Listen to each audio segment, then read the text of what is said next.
Irmãos, nós vamos neste momento refletir um pouco sobre a palavra do Senhor e eu convido que você acompanhe a leitura bíblica e também alguns textos bíblicos. Nós estaremos pensando nesta manhã sobre família. A família que invoca o nome do Senhor. Quero convidar você, então, a abrir a sua Bíblia no livro de Gênesis, capítulo 4, verso 25 e 26. São os dois versículos que vão estar dando embasamento à reflexão desta manhã, mas nós vamos nos referimos a outros versículos, outros textos bíblicos. Então, Gênesis capítulo 4, versos 25 e 26. Os irmãos podem colocar aí no chat se o som está bom, se está ok, se os irmãos estão ouvindo bem, que se não estiver, o irmão Lucas está aqui, ele pode ajustar para que os irmãos possam ter um bom retorno. Então, Gênesis capítulo 4, verso 25 e 26, diz assim a palavra de Deus. E tornou Adão a conhecer a sua mulher, e ela teve um filho, e chamou o seu nome Sete, porque disse ela, Deus me deu outra semente em lugar de Abel, porquanto Caim o matou. E a Sete mesmo também nasceu um filho, e chamou o seu nome Enos. Então se começou a invocar o nome do Senhor. Vamos orar, irmãos? Senhor Deus, neste momento estaremos pensando e refletindo um pouco sobre a Tua palavra e que o Senhor possa ser com a minha vida, ao trazer então esta mensagem, ser com o Teu povo que está aí ouvindo, assistindo, para que possa ser de edificação às famílias da Tua igreja e que possa ser bênção, Pai, na vida de todos nós. Eu oro agradecido e peço no nome de Jesus. Amém. Irmãos, nesta manhã, então, vamos pensar um pouco sobre família. Família, é sempre oportuno falar sobre ela. A família é uma instituição criada pelo nosso Deus e ela foi criada com um propósito. Foi criada com um propósito de ser feliz. Todos nós, no nosso seio familiar, temos esse desejo de desfrutar de felicidade, seja no relacionamento marido e mulher, seja no relacionamento pai e filhos. Então, o objetivo maior é que haja felicidade. E Deus, ao criar a família, ao criar essa instituição, Ele tinha esse objetivo no coração dele, que era, então, que a família fosse feliz. Então, Deus, ao criar a primeira família lá no Jardim do Éden, composta por um homem e uma mulher, Deus a abençoou e disse que tudo era muito bom. Isso, nós podemos ver isso lá em Gênesis capítulo 1, verso de 28 a 31, que diz assim, capítulo 1, verso 28, e Deus os abençoou, e Deus lhe disse, frutificai e multiplicai-vos e enchei a terra. E então nós vemos aqui que a bênção de Deus é sobre as famílias, logo já quando Ele cria então a primeira família. No entanto, irmãos, com a entrada do pecado no mundo, a família ela foi atingida, da mesma forma que todas as outras coisas criadas pelo Senhor. Então, no entanto, no momento que há então essa entrada do pecado no seio da família, ela é atingida. Mas a família, desde o início, continua sendo, irmãos, um alvo predileto de Satanás. E com a entrada do pecado, ele conseguiu atingir a família. Ele tentou destruir ela. E continua tentando de todas as formas, de todas as maneiras. Por isso, é importante sempre falar e reforçar os pilares estabelecidos por Deus para a família. Mas, ao falarmos em pilares familiares, você então deve se perguntar: mas, irmão Fábio, com a entrada do pecado no mundo, os pilares familiares, eles não foram todos destruídos? E a minha resposta é não, não foram. É inegável o abalo que o pecado trouxe à instituição da família, porém os pilares continuam firmes e permanecem. Então, nós vamos pensar agora, nesta manhã, quais seriam então esses pilares estabelecidos pelo Senhor para a família, né? Eles continuam valendo nos dias atuais ou será que já perderam a sua força? É possível desfrutar de felicidade no ambiente familiar? Qual é o ideal de família estabelecido pelo Senhor? Então, essas são algumas questões que nós pretendemos então abordar nesta manhã, no culto desta manhã. Primeiramente, irmãos, vamos então falar um pouco sobre esse primeiro pilar estabelecido pela palavra de Deus, que está lá em Gênesis capítulo 1, verso 27 e 28, né? Que eu quero ler com os irmãos. E criou Deus o homem à sua imagem, a imagem de Deus o criou, macho e fêmea os criou. E Deus os abençoou, e Deus lhes disse: frutificai e multiplicai-vos. Irmãos, Deus criou a família composta por um homem e uma mulher, e disse: frutificai e multiplicai. Parece estranho ter que reforçar este pilar estabelecido pela palavra de Deus, porque parece óbvio. Uma família ela é composta por um homem e uma mulher, um macho e uma fêmea que, ao se unirem, estão aptos a frutificar e multiplicar. No entanto, este conceito de família ele tem sofrido deturpações ao longo do tempo e mais intensamente nos dias atuais, nesse período contemporâneo que nós estamos vivendo. A ideologia de gênero, meus irmãos, ela trouxe novos conceitos acerca da família, conceitos alheios à palavra de Deus, e tem trabalhado arduamente para destruir o conceito bíblico de família.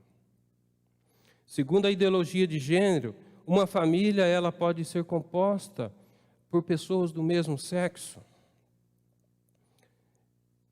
Para eles, o sexo não é definido biologicamente, mas mentalmente. Vários países já começam a registrar crianças recém-nascidas como sexo indefinido.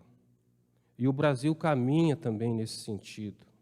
A criança, quando crescer, é quem vai definir o seu sexo de acordo com o seu pensamento. Este, irmãos, é um conceito que vai contra a palavra de Deus e não deve ser aceito pelas famílias cristãs. Gênesis capítulo 1, verso 27, ele é muito claro. E criou Deus o homem à sua imagem, a imagem de Deus o criou, macho e fêmea os criou.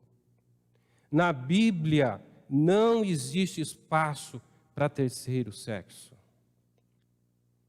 Este é um conceito demoníaco e precisa ser combatido ensinando a verdade aos seus filhos. Não confie cegamente na escola que o seu filho está matriculado. Não confie. A criança precisa ser orientada pelo seu pai, pela sua mãe, acerca da verdade que nós temos na Bíblia. Acompanhe o que o seu filho está aprendendo na escola. porque a ideologia de gênero está presente lá. E ela quer destruir a vida de nossas crianças. Por isso é importante você, pai e mãe, conversar com seu filho e explicar a verdade que não está na escola, mas que está na palavra de Deus, ensinando os seus filhos sobre o que a Bíblia diz. E o que a Bíblia diz? A Bíblia diz que menino nasce menino e menina nasce menina. Essa é a verdade da Bíblia. E isso precisa ser ensinado no ambiente familiar. Em 1 Timóteo, capítulo 4, e eu quero ler com os irmãos, nós temos um texto que fala sobre doutrinas demoníacas. 1 Timóteo 4, de 1 a 3, que diz assim: mas o Espírito expressamente diz que nos últimos tempos apostatarão alguns da fé, dando ouvidos a espíritos enganadores e à doutrina de demônios, pela hipocrisia de homens que falam mentiras, tendo cauterizado a sua própria consciência, proibindo o casamento e ordenando a abstinência dos manjares que Deus criou para os fiéis e para os que conhecem a verdade, a fim de usarem deles com ações de graças. Doutrinas de demônios. E a ideologia de gênero é uma doutrina de demônios que busca destruir as pessoas e as famílias. É preciso atenção com ela. A família pensada por Deus, ela tem papéis definidos para cada membro dela. E não existe confusão na Bíblia, irmãos. A ideologia de gênero, ela quer confundir as pessoas. O inimigo, ele busca confundir e destruir o que Deus fez e criou perfeitamente. E isso precisa ser combatido pela família cristã.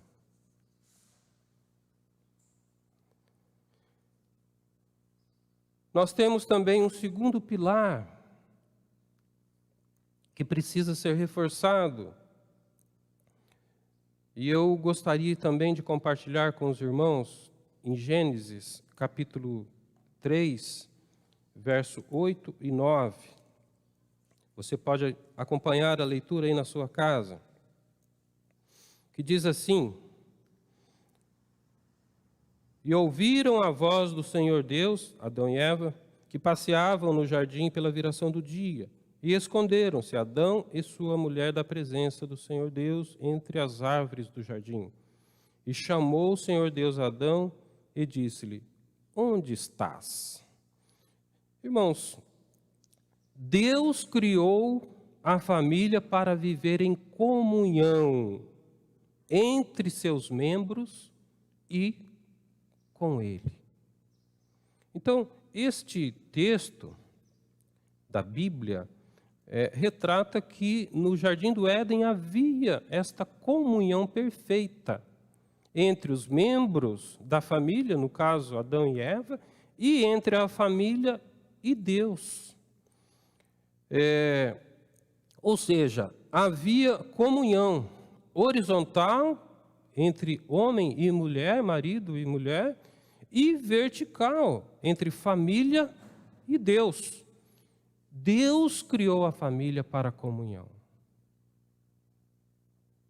Comunhão entre seus membros, comunhão com Deus. Deus disse: não é bom que o homem esteja só. Gênesis 2, capítulo 18. Então a solidão, ela tende a adoecer as pessoas. E Deus observou isso, por isso ele diz isso, que não é bom que o homem esteja só. O relacionamento interpessoal, ela é uma necessidade nas relações humanas. E é importante observarmos que no Jardim do Éden, esta comunhão era perfeita. Seja no relacionamento homem-mulher, seja no relacionamento família e Deus. No entanto, irmãos, após a entrada do pecado, houve uma quebra desta comunhão. E ela, então, passa a não ser mais perfeita. O pecado ele trouxe prejuízo nas relações entre os membros da família, no caso Adão e Eva, mas também trouxe prejuízo no relacionamento entre a família e Deus. No entanto, o pilar da comunhão permanece. E ela é uma necessidade permanente no ambiente familiar. O pecado, ele trouxe prejuízo. Ele trouxe destruição para esta comunhão. Mas o pilar estabelecido por Deus, na comunhão entre os membros da família, entre a família e Deus, ele permanece. E ele deve ser preservado ou buscado ser preservado no seio da família. A partir, então, do pecado do homem no jardim, da entrada do pecado, essa família perfeita acabou. Ela não existe mais. O relacionamento perfeito entre familiares e entre família e Deus e seu Criador, ela deixou de existir. E a prova desse distanciamento, a Bíblia ela é evidente. E logo que Adão e Eva são expulsos do paraíso, e eles têm os seus primeiros filhos, Caim e Abel, Caim se volta contra o seu irmão Abel e o mata. Gênesis capítulo 4. Resultado desse distanciamento, da quebra desta comunhão que antes era perfeita. Após esse fratricídio, o distanciamento ele continua avançando diante da sociedade, até nos dias atuais. Então, Deus resolve trazer o dilúvio e acabar com a humanidade, preservando apenas Noé com a sua família. Gênesis 6, versos de 12 a 13. Quero ler com os irmãos, porque o resultado do dilúvio é resultado justamente desse distanciamento, dessa não comunhão com o Senhor. Gênesis, capítulo 6, 12 e 13. E viu Deus a terra, e eis que estava corrompida, porque toda a carne havia corrompido o seu caminho sobre a terra. Então disse Deus a Noé: o fim de toda a carne é vindo perante a minha face, porque a terra está cheia de violência, e eis que os desfarei com a terra. Por que essa decisão do Senhor? Simples. Falta de comunhão com o Pai. Distanciamento do ser humano com o Senhor. A não comunhão com o Pai acabou levando à destruição. Mas esse não é o desejo de Deus. Deus ele quer ter comunhão com o ser humano, com as famílias.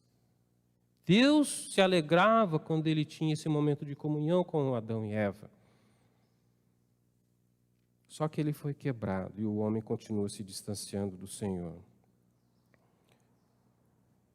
Apesar de tudo isso, irmãos, a bênção sobre a família ela permanece. E eu quero ler com os irmãos que a sociedade, ao ser destruída pelo dilúvio, e aí ficou apenas Noé com a sua família, é interessante que Deus ele vai reafirmar essa bênção sobre a família. Quero ler com os irmãos Gênesis 1, 28, fala dessa bênção inicial sobre a família. Nós já lemos.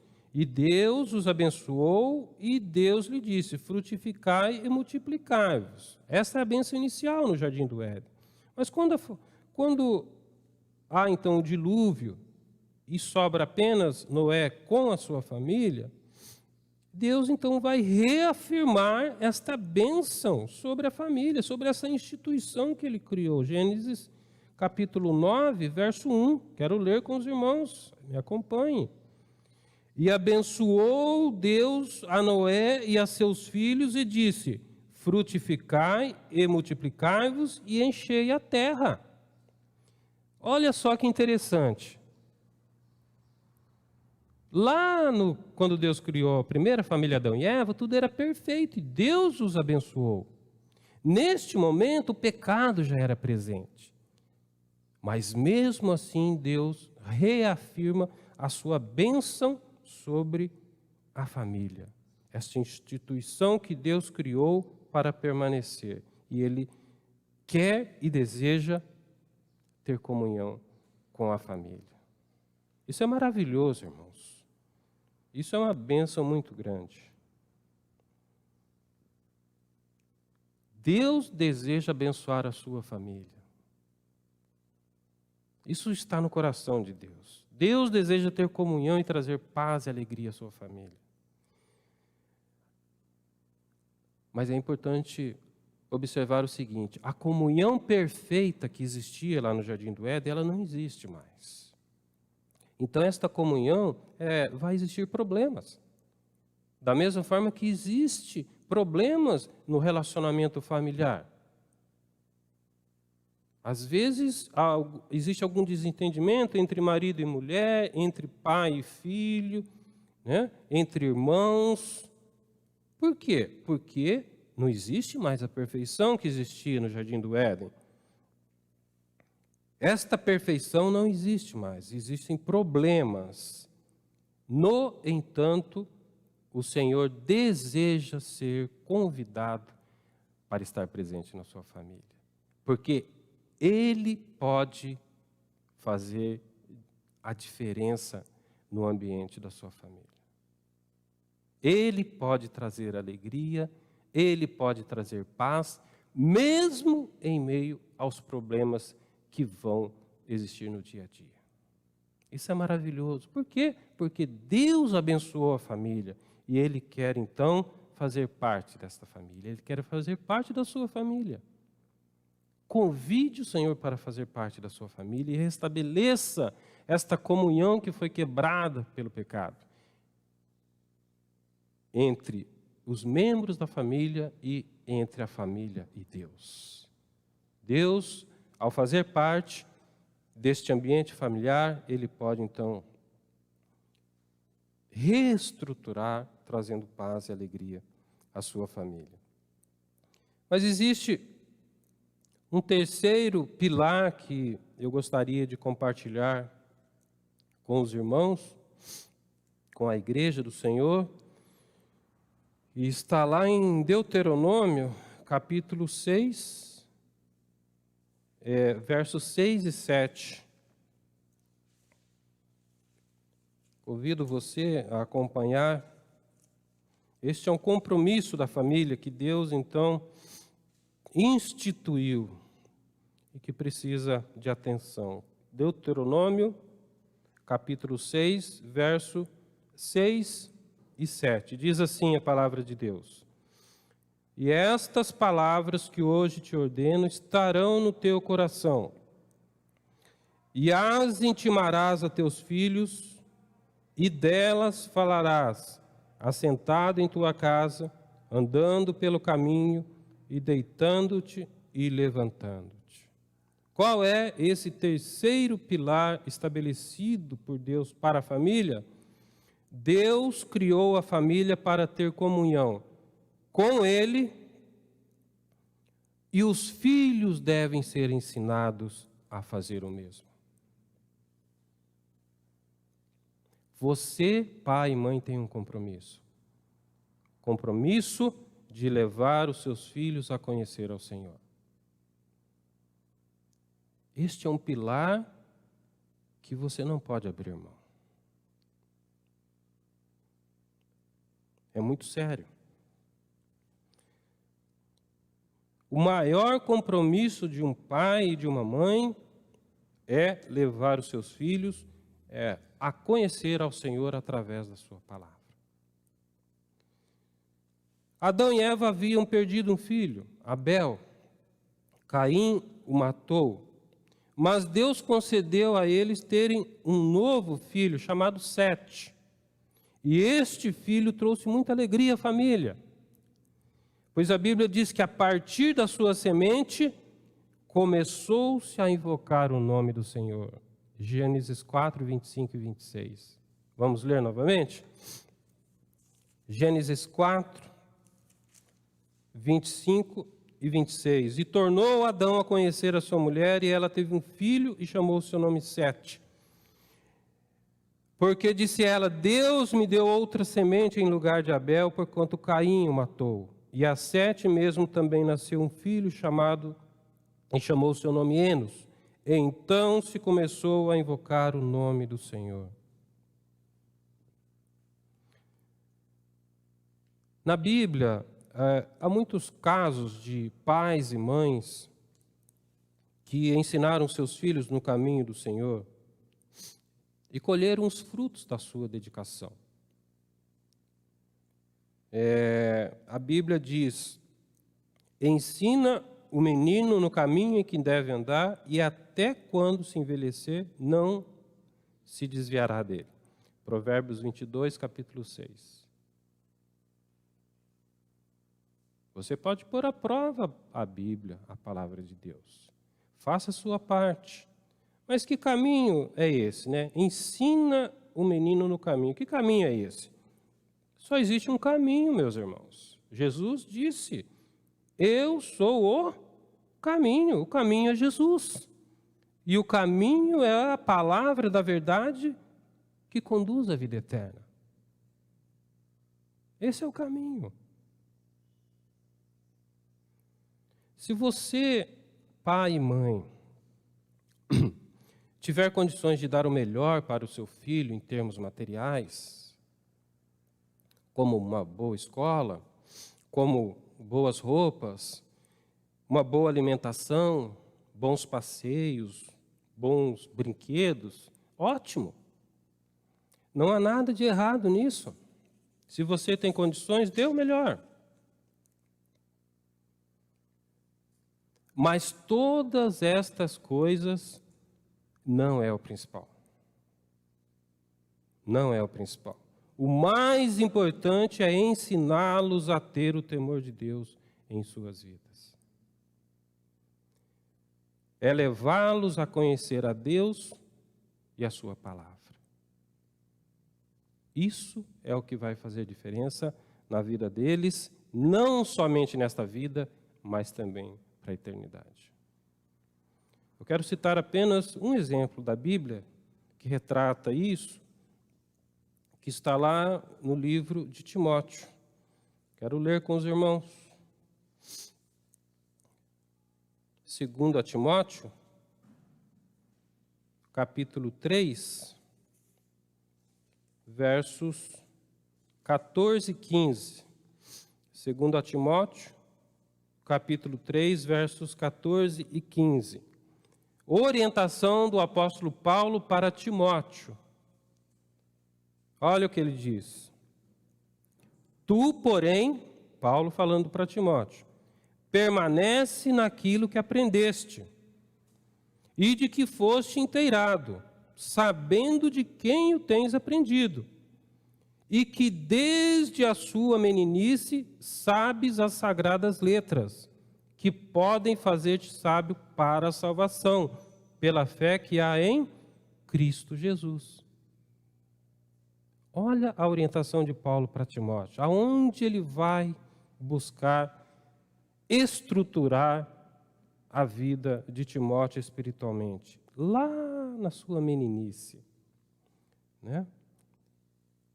Mas se ele aprendeu desde quando era menino as sagradas letras, quem ensinou? E a própria Bíblia responde, 2 Timóteo, capítulo 1, verso 5, que diz: trazendo à memória a fé não fingida que em ti há, o qual habitou primeiro em tua avó Loide, e em tua mãe Eunice, e estou certo de que também habita em ti. Irmãos, a família fazendo diferença na vida da criança, ensinando a palavra de Deus. Este é um compromisso que você, pai e mãe, não pode abrir mão. Este é um pilar que você, enquanto responsável pelo seu filho, precisa estar atento. Deus criou a família para ter comunhão com Ele. E esta comunhão entre família e Deus precisa ser passada aos filhos. Este é um compromisso. Para concluir, tem um texto bíblico que eu gosto muito, que fala exatamente isso. E eu quero ler com os irmãos, Provérbios, capítulo 1, versos 7 e 8. Provérbios, capítulo 1, versos 7 e 8. Diz assim: o temor do Senhor é o princípio da ciência, e os loucos desprezam a sabedoria e a instrução. Filho meu, ouve a instrução de teu pai, e não deixes a doutrina de tua mãe. Este é um texto da palavra de Deus que nós sempre frisamos muito para a nossa filha. Honrar pai e mãe, mas antes de tudo, ter o temor de Deus em sua vida. E foram anos e anos ensinando a palavra. Houve momentos difíceis que nós passamos, mas Deus, Ele foi sempre fiel e honrou sempre a sua palavra. A Bíblia, ela é a verdade, irmãos, e ela não mente. Educar os filhos nos caminhos do Senhor tem sido um desafio. Essa não tem sido uma tarefa fácil atualmente. Eu sei disso. O mundo, ele é sedutor. E Satanás tem enganado os jovens com muitas ilusões e levado ao distanciamento de Deus, longe da comunhão com o Pai. Esta é uma realidade na nossa sociedade. Porém, mesmo não sendo fácil, este deve ser o seu compromisso como pai e mãe. Não é fácil mesmo. Não é fácil. Mas nós não podemos ser negligentes, como foi o profeta Eli, que foi duramente criticado por Deus por não ensinar os seus filhos, Hofni e Finéias, no temor de Deus. Você pode ler a história do profeta Eli em 1 Samuel capítulo 2. Mas não confunda, profeta Eli é um, profeta Elias é o outro. Né? Aqui, a crítica de Deus é para o profeta Eli, por não ensinar os seus filhos a ter o temor de Deus em sua vida. Mas o desejo nosso como igreja é que você, mesmo não sendo fácil, sendo um desafio, que você possa buscar em Deus forças para que você mantenha firme estes pilares estabelecidos pela palavra de Deus na sua família. São pilares importantes que a sociedade atualmente quer destruir ou quer desvalorizar, dizendo que a Bíblia é ultrapassada e que não vale mais. Não aceite isso. A Bíblia, ela é a verdade e continuará sendo até Jesus voltar. Então, ensine os seus filhos, mantenha esta chama acesa dentro da sua casa, dentro do seu lar, porque a palavra de Deus, ela é o norte, aonde você poderá desfrutar de alegria e paz na presença do Pai. Quero orar com vocês nesse momento, agradecendo a Deus, pedindo a Deus pela sua família, para que Deus possa ser misericordioso e abençoar. Oremos, irmãos. Senhor Deus, queremos te agradecer neste momento pela reflexão da tua palavra, te agradecer porque, mesmo entrando o pecado no mundo, os pilares estabelecidos por ti para as famílias permanecem. Na tua palavra não há confusão, e ela nos diz que a família é algo precioso, Pai, diante de ti, e que o Senhor deseja ter comunhão com ela e quer também que haja comunhão entre os membros da família. Que o Senhor possa ajudar-nos a manter firme estes pilares e que esta comunhão possa ser passada, Pai, também aos nossos filhos, para que nós possamos vê-los servindo a Ti de todo o coração. Que o Senhor possa ser misericordioso e que a Tua graça possa ser sobre as nossas vidas, porque vivemos dias difíceis, vivemos dias desafiadores e carecemos, Pai, da Tua graça, nos orientando, nos ajudando, nos dando forças, nos orientando em cada passo. Eu oro, agradecido e peço no nome de Jesus. Amém.